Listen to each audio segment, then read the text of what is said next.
Our speaker today is Ryan Mallory. His name makes me think of a movie star, a tough cop, or a firefighter.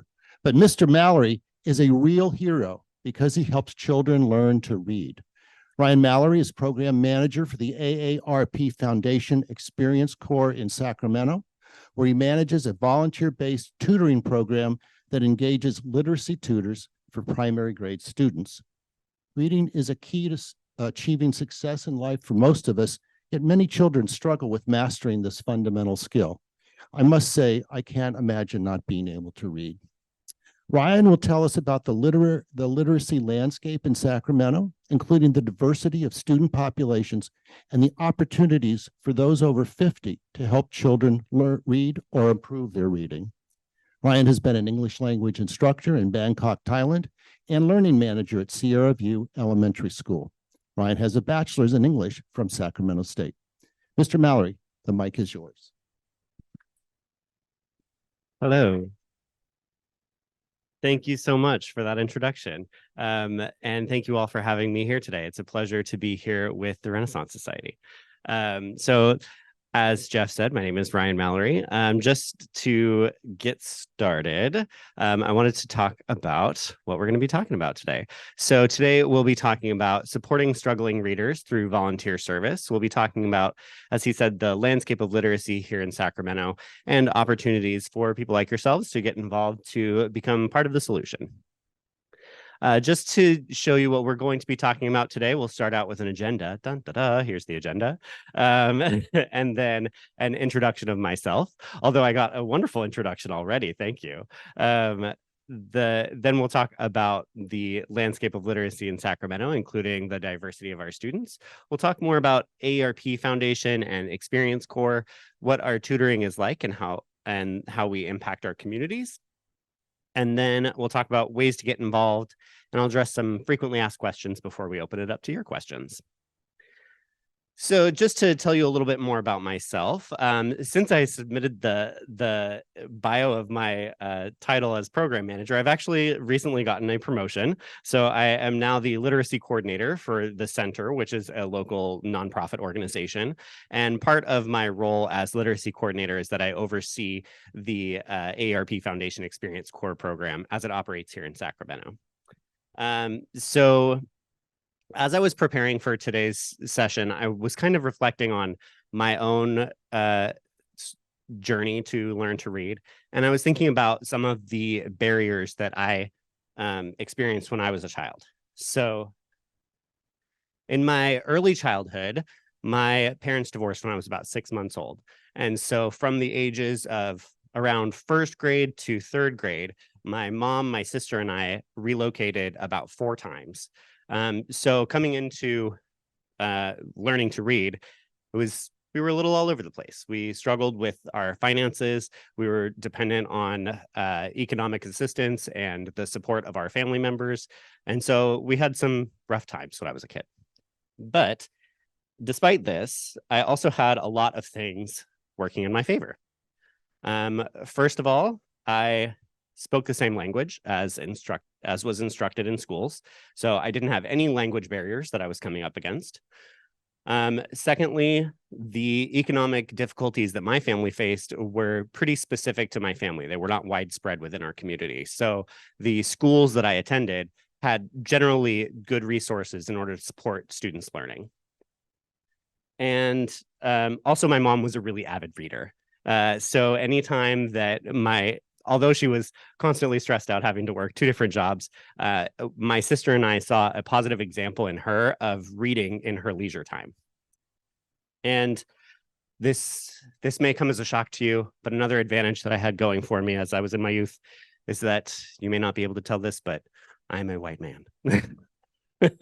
And that actually does come with quite a few advantages. For example, when I was a kid, I could pick up pretty much any book and be confident that I would see my story being told, which is not something that all children, unfortunately, have the benefit of having going for them.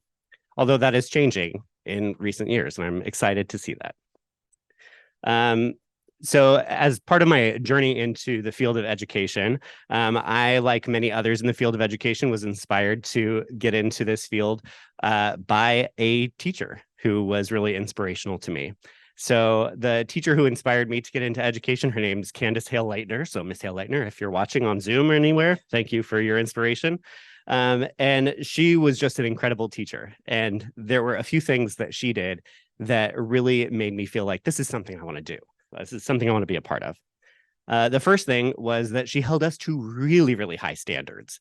And that may seem like something that's a little like the bar is always set too high, but she, even if we submitted something absolutely incredible, she would celebrate our successes with us, but she would give us feedback on how we could improve, because there's always ways that you can improve.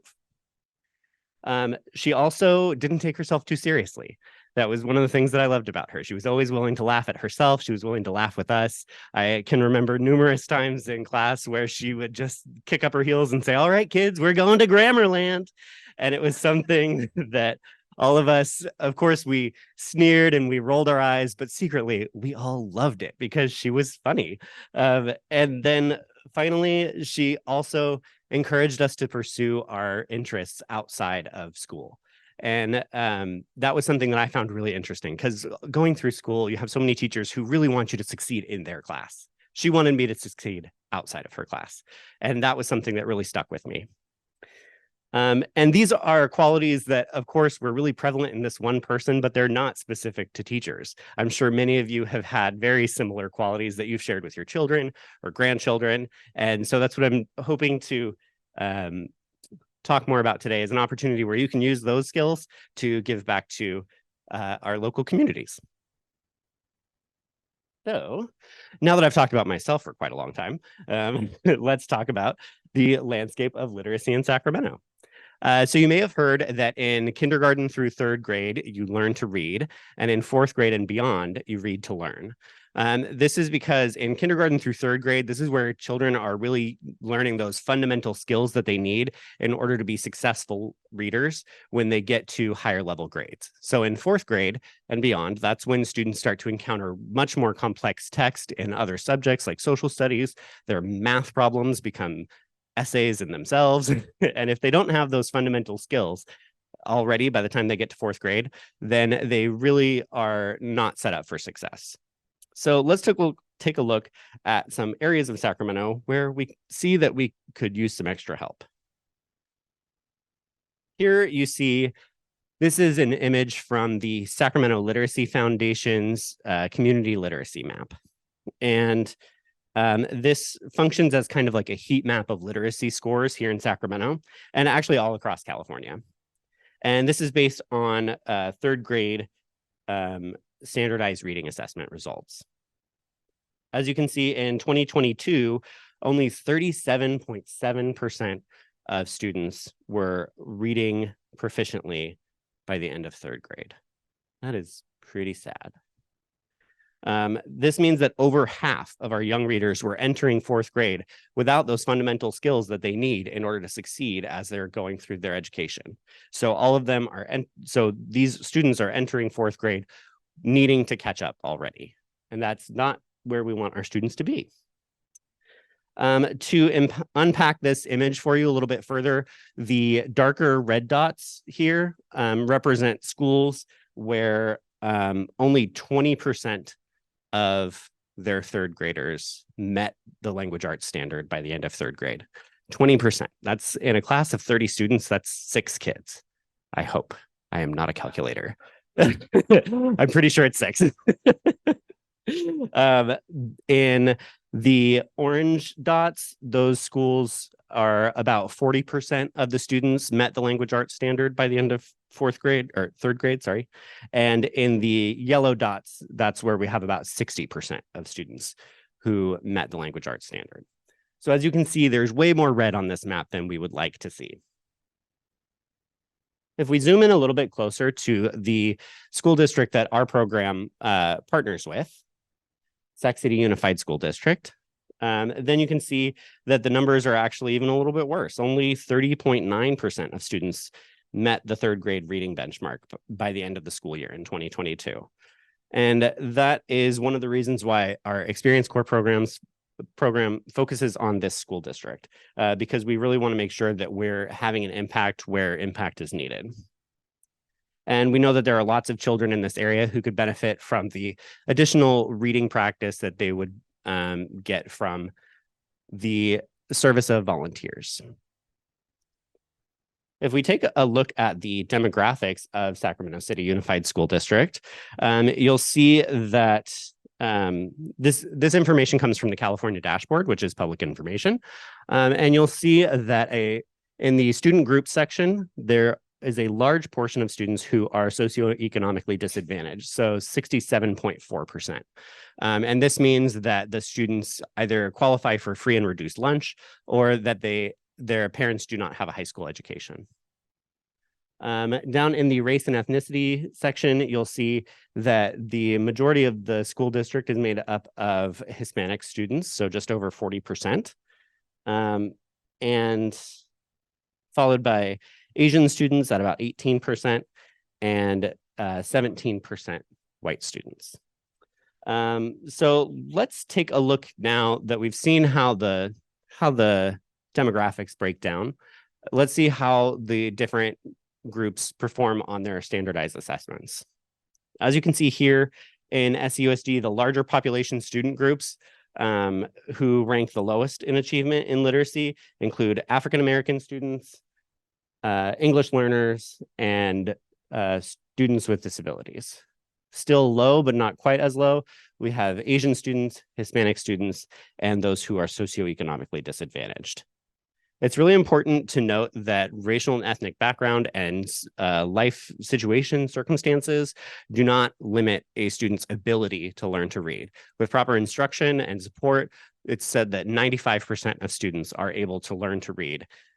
So these barriers that our students are experiencing are things that we really just want to make sure that we're able to alleviate by providing them with some additional support in their reading.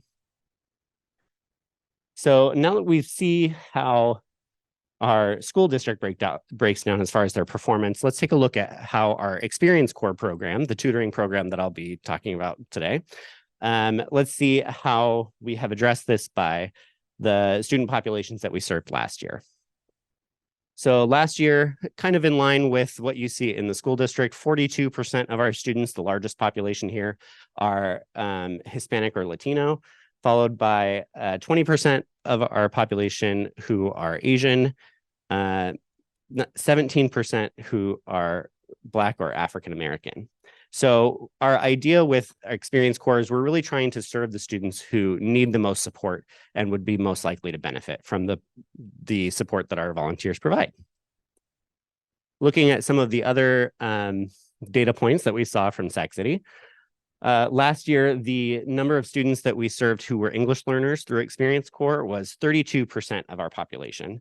And a student who's still learning English, it's really important to note that they won't only benefit from the additional reading support that our volunteers provide, but also the opportunities to have back and forth conversation with a fluent English speaker is something that's going to greatly benefit their ability to continue to learn English, because we know that back and forth conversation and those opportunities to practice are things that really help build language knowledge as well as create a foundation for reading. And then if we look at the socioeconomic status of our students who participated last year, 78% of the students who received tutoring from our tutors were classified as socioeconomically disadvantaged. And this means that children who come from households in this threshold, they may not have as many books in the home, they may not have as much access to literacy materials, and they may not have, and parents may not have access to being able to reach out to tutors who they have to pay for, as opposed to in more wealthy communities. So let's take a look now. We've looked at some of the demographic information, but now let's take a look further into our actual Experience Core program and how we support the students that we work with. So you may have heard of AARP, you may even be a member. AARP provides a lot of resources and does a lot of advocacy for individuals over the age of 50. AARP Foundation is kind of the charitable branch of AARP, though they are considered different entities. And they host a number of volunteer opportunities for people over the age of 50 to give back to their communities and really create positive change, with the idea being that their ultimate goal is to reduce senior poverty. So with Experience Corps, for example, this is an opportunity for people to engage with young readers in first through third grade to help them become better readers, and through volunteer service. The AARP Foundation Experience Corps program, it is a community-based organization, and we think of it as being a triple win. So it's a win for our volunteers because they get the opportunity to make lasting impact in their lives of their communities. It's a win for our students because they get that additional support of having someone who can help them with their reading. And it's a win for our schools because then they're able to engage their communities and really create a web of support for their students. We also use a structured evidence-based session model that's been proven to support students' reading fluency development. So we provide lots of training for our volunteers ahead of time so that they feel well supported when they get into the beginning of their tutoring session, so that they can provide immediate impact as soon as they walk into campus. And I know that a picture is worth 1,000 words and a video is worth quite a few more. So I do have a video to show you today from one of our volunteers who's been with our program for the past 5 years. This may be a familiar face to some people in the audience. I'm looking at you, Karen. But this is Sharon Justice. She's a tutor at MLK Elementary School in the Pocket area. Justice. I'm a retired clinical social worker, and I decided after I retired that I wanted to do something for the community that was long-term, and now I'm going into my 5th year.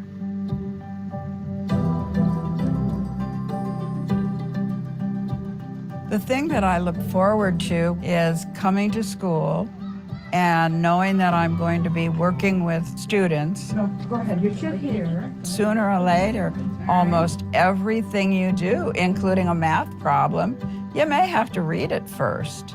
So I want them to buy into the reading. It's amazing to see students when the light bulb goes on and when they're reading something for the very first time. Smile. A dog can make them smile. Okay, good.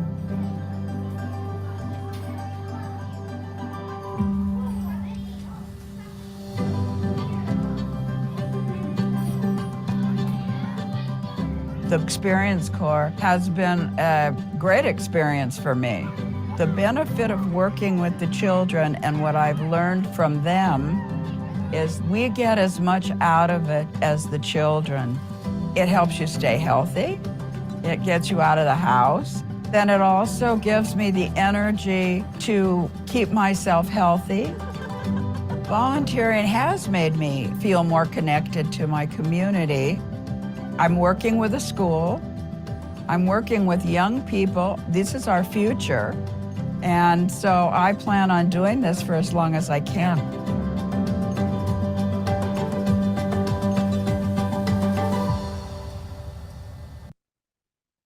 All right. So I think it's really incredible to see, in Sharon's case particularly, the amount of relationship building that she's been able to do as a part of our program. She's been able to build relationships with her students that have lasted throughout school years. She's been able to work with siblings of her previous students, and she's been able to develop a relationship with the families and the teachers at the school site. She was even recently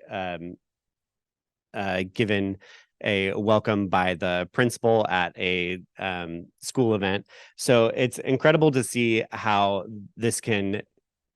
having volunteers come to our school sites can really create great impact as far as relationships are concerned. For me, from my perspective, I always think that it's a great experience for me because I get to help support the volunteers as they're working with the children.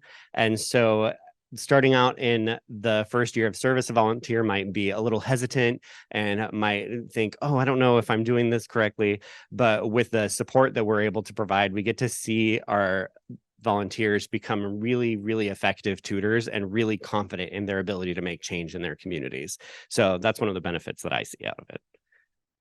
But this program isn't just operating here in Sacramento. The AARP Foundation Experience Corps program is a national program that operates in 19 cities across the nation.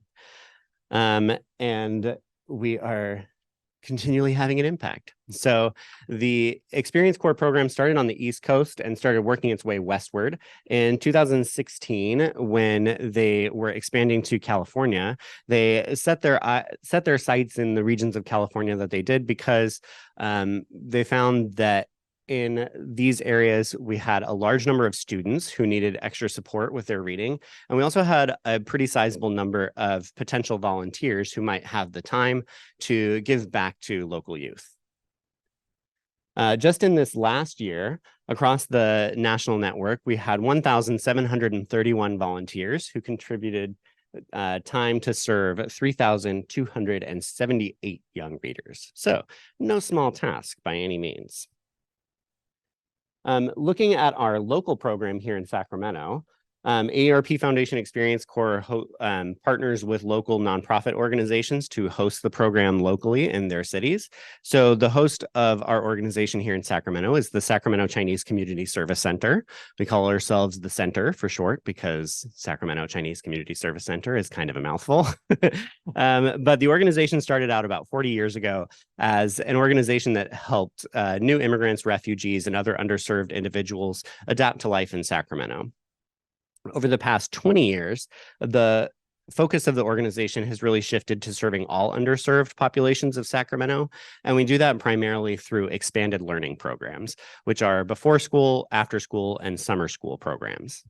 And within the organization, we have three main initiatives. There's health and wellness, STEAM, which is science, technology, engineering, arts, and math, and literacy. So in 2016, when the opportunity to partner with AARP Foundation Experience Corps came along, we really jumped at the opportunity because we saw it as a really incredible way to add value to our after-school programs. Since 2016, the Experience Corps Sacramento program has served over 1,400 young readers in Sacramento through the service of over 160 community volunteers at 16 of our local partner school sites. The school sites that we are serving this year are shown on the screen here. So in the Midtown area, we have Washington Elementary. Down the I-5 corridor, we have Pony Express Elementary School. And in the pocket, we have MLK. If you're going down the 99 corridor, we have Pacific Elementary, Bowling Green, and Nicholas. And Suyu Elementary School, which was recently renamed Suyu. It was previously Peter Burnett Elementary. I will say these four school sites in the South Sacramento area, Pacific, Bowling Green, Nicholas, and Suyu, these are the ones where their need is really the highest. So this is where we are really trying to focus our efforts for recruitment at this point in time. But as you're going out the 50, we also have Tahoe Elementary, Earl Warren in the Campus Commons area. And then in the Rosemont area, we have Golden Empire. And in the Rancho Cordova area, we have Abraham Lincoln. So now let's talk a little bit more about what it is that our tutors do while they're at the school sites with our students. Our program operates during the pandemic. We had a brief foray into virtual service, and now we are back in person at school sites. And we operate during after school hours. So this is typically between about 2 o'clock to about 5 o'clock, somewhere in that period of time. And our volunteers work with students either in small groups or in one-on-one scenarios. So small group, I mean 2 to 3 students max. And this is really with the opportunity to develop those relationships so that students are able to have that individualized support that they need. If we look at what our session structure does, this is kind of an outline of our regular session structure. And all of it goes to the goal of providing students with targeted practice so that they can develop their reading skills. So we start out each session with some relationship building because we know students learn better from people that they like. And that they have good relationships with. So we start out with opportunities to check in with your students about how they did over the weekend, or how was their camping trip that they went on. And it's also an opportunity to set some goals, because we know that students who are goal-oriented are much more motivated in their learning. And then we get into the skills practice portion of the session, where you get to play some fluency-based reading games with the students, which we provide training on prior to service. And then after that, you end the session with a read aloud. So this is your opportunity to share your love of reading with students, where you can read them a favorite book from your childhood, or one of your new favorites that you might have found in our read aloud library. And then you get the opportunity to talk with the students and have them connect with the content as well. So that's a general overview of how each of our 30-minute sessions works. But now let's talk about a day in the life of a volunteer. So if you were a volunteer with our program, say you're at Earl Warren Elementary School, you might arrive at the school at, say, 3:15, have about 15 minutes or so to prepare your materials and get ready for your session. Then at 3:30, you might have your first group of students. Maybe you have 2 students in your first session. You'll work with those students for 30 minutes, and then they'll return to their classroom, and your next group of students would come. Maybe your next one, you just have a one-on-one with a student. So this time you just work with that one student for 30 minutes, and then they return back to their class. And these will be the same students that you work with throughout the entire school year, unless one of them graduates early or something along those lines. But we really try to match volunteers with sustained tutoring, so that you get that opportunity to build really long-lasting relationships with your students. And then you'll see there are these little books that you see here, the girl holding the bats book. So our volunteers work with students to master these books and become fluent readers. And you'll just work through the books like a short little chunk at a time. And then once the students have mastered the book and they're able to read through it fluently, then they get to take it home and add it to their at-home library. And we've seen that our volunteers really love asking the students, like, oh, who are you going to read the book to when you get home? And the students are often really excited, like, I'm going to read it to my grandma, or I'm going to read it to my little brother, or I'm going to read it to my dog, or something along those lines. And it's great to see that the students are excited about it, and then to see who they did end up reading it to when they took it home. So you may be asking yourself now, like, well, this sounds great, but what does Experience Corps do to make sure that I can be the best tutor that I can be? So what our program does is we provide comprehensive training for our volunteers, so that they know very well how to conduct the session so that it has the most benefit for the students. We also provide site orientation prior to service, so you know where all the things are that you need to know, like where's the bathroom, where's the parking, who are the people that I need to know to contact when I'm at the school site. And then we also have on-site support. So our host organization, the center, provides the expanded learning programs at all of the school sites where we operate Experience Corps. So we have that main point of contact at the school site who will be there to support with anything like student behavior issues or anything of that nature. We also have ready access to program staff and peer tutors. So I myself oversee a certain number of school sites, and the volunteers from those school sites will reach out to me if they have any issues that they need support with. But we also try and set it up so that the volunteers have the opportunity to build relationships with other tutors as well, because we know that creating a network of people in your social circle is really important for staying active. And we also provide feedback and skill development for our tutors too. So myself and my team will come around, we'll do observations of your sessions, and we'll provide feedback to make sure that the sessions are going as well as they possibly can for both the volunteer and for the student.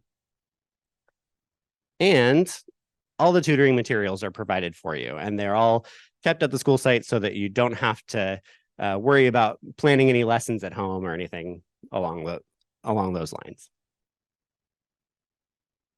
Looking now at the impact that we have in our communities, Last year, just here in Sacramento, we saw that 95% of the students who participated in our program showed marked growth toward grade level benchmark goals by the end of the school year, meaning they improved from the beginning of the year to the end of year. And that is like 95%, that is very impressive, but you'd also kind of expect that students would progress from the beginning of the year to the end of year. So what I think is the more impressive number here is that 40% of the students who participated actually reached the grade level fluency benchmark goal in at least one of the categories that we assess them in by the end of the school year. So that shows that the students are really making adequate progress to achieve that grade level benchmark goal so that they are prepared for fourth grade by the time they get there, so that they're not falling behind. But of course, the benefits aren't just for the students either. Our volunteers also tell us they find a lot of benefits from working with our program. They're able to make strong connections, both with their students, their fellow tutors, and school staff. They're able to inspire, educate, and motivate future generations of learners. So giving into that those feelings of generativity, wanting to leave the world better than you found it. And then also being able to develop new transferable skills. So when we were doing virtual tutoring, digital literacy was a big one. So we had quite a few tutors say that although it was a struggle to work with tutoring over Zoom, it helped them prepare for interacting with their families over Zoom at times when they weren't able to connect with them. And then we also have volunteers have told us that volunteering with our program gives them an opportunity to maintain an active lifestyle when they are or both physically and mentally. So as you saw with Sharon, she was out there wrangling her students up and bringing them back to the classroom. That gives her an opportunity to get up and get moving. And kids, they keep you on your toes, both on your just mentally and physically, for sure. So now talking about if this has been something that you feel like you'd be interested in pursuing, we'll talk about the process of becoming a volunteer tutor. So first, just to set some expectations, we do expect our volunteers to commit to one school year. Typically, this is from October through May. Clearly, October is already behind us. So the next cohort that we'll have for training will be in January. So for this school year, we'll be training volunteers in January, and they'll be serving through the end of January to the end of May. And it is a 2-day-a-week commitment. So typically our volunteers sign up for 2 days out of the week that they can consistently come to the school sites. Usually this is like a Monday, Wednesday, or Tuesday, Thursday. But we can work with your availability that you have it in most of our school sites.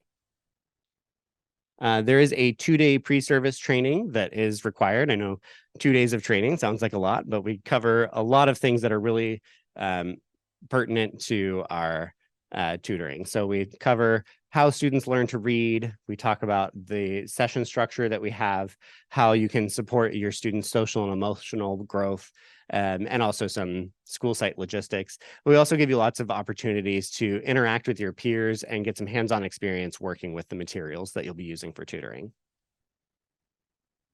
And of course, we expect our volunteers to adhere to any mandated safety protocols at the school sites.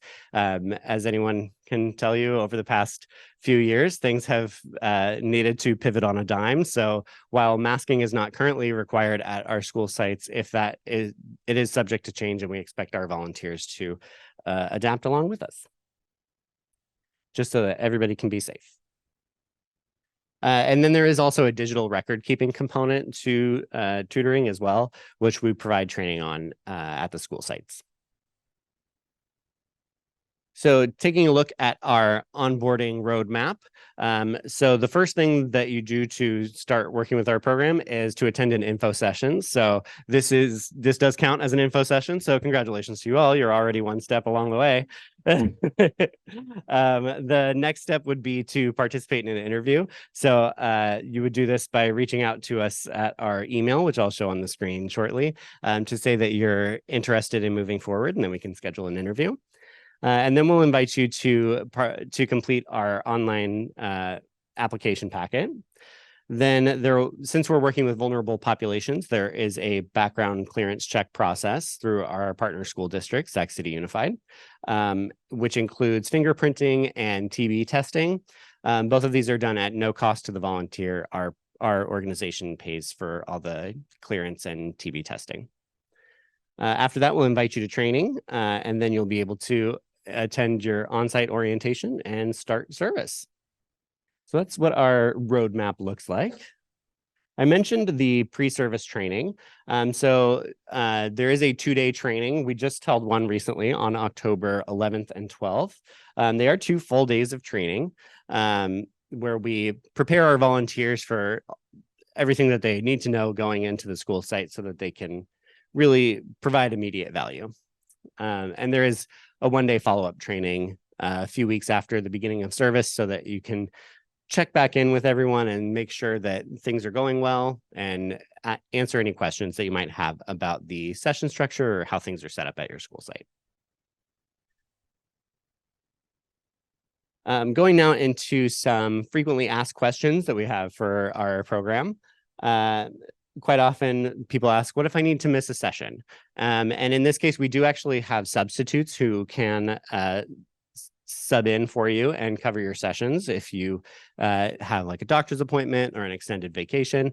Last year, we had 5 substitutes who were able to cover 118 tutoring sessions. So that's an additional 118 opportunities that students had to practice their reading.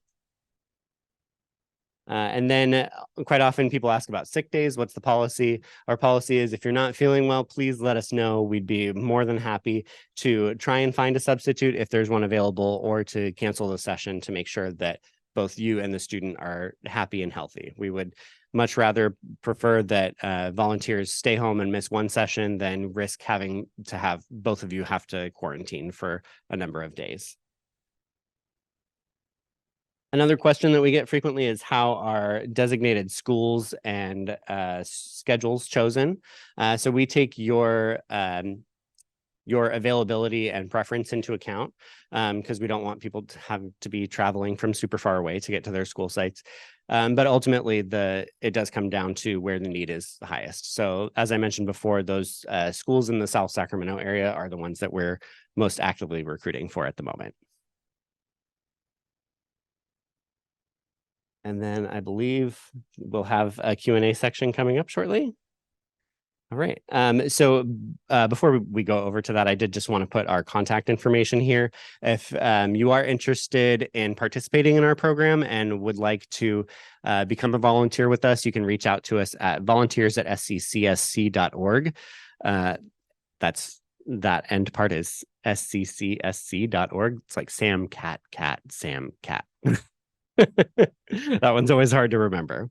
And we'd be happy to schedule an opportunity to interview with you to make sure that it would be a good fit for everybody. And then we have a Q&A portion.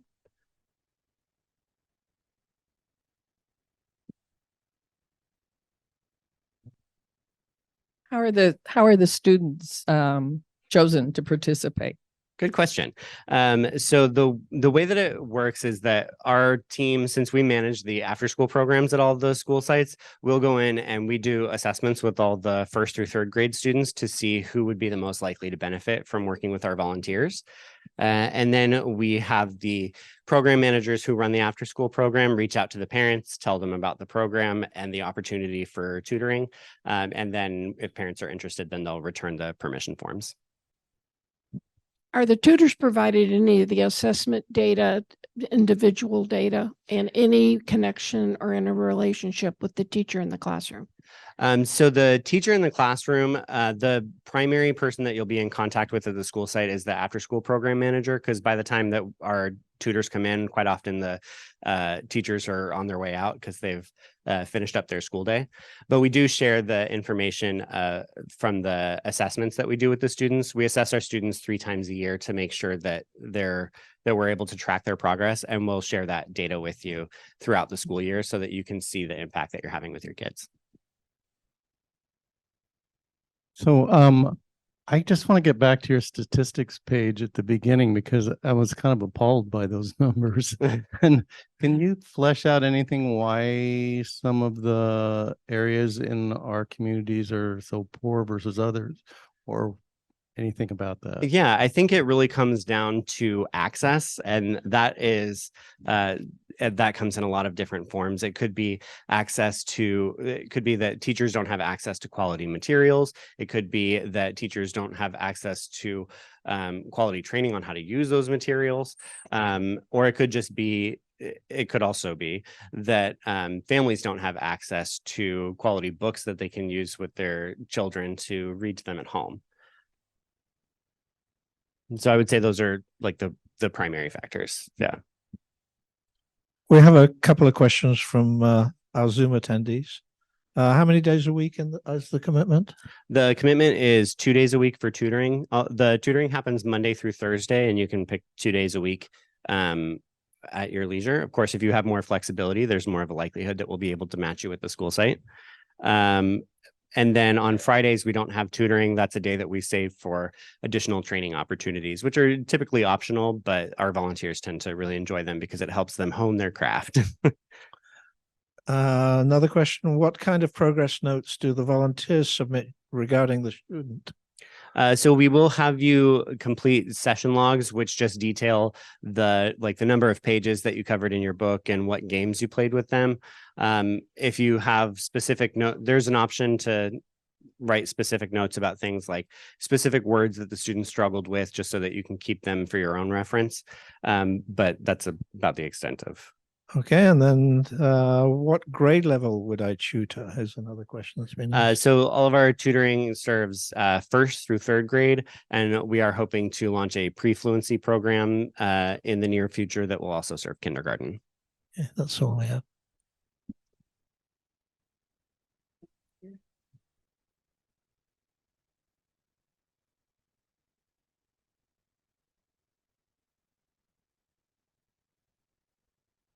Hi, my name is Dave Ward. My question is that at age a spry 78, I'm getting towards the upper edge of my tutoring interests or capabilities. What's the demographics of your actual volunteer?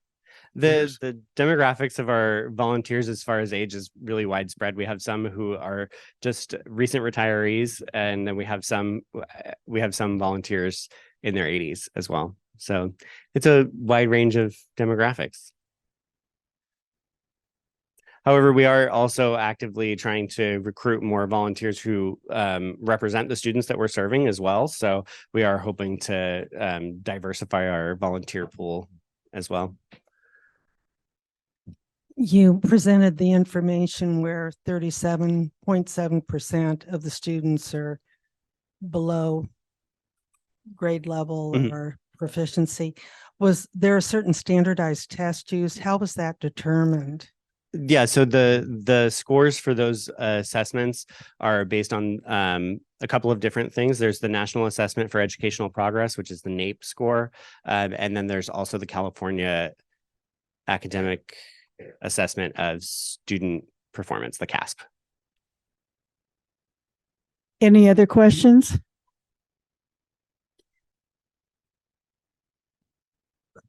I could do this, Mike. Is math tutoring part of the program?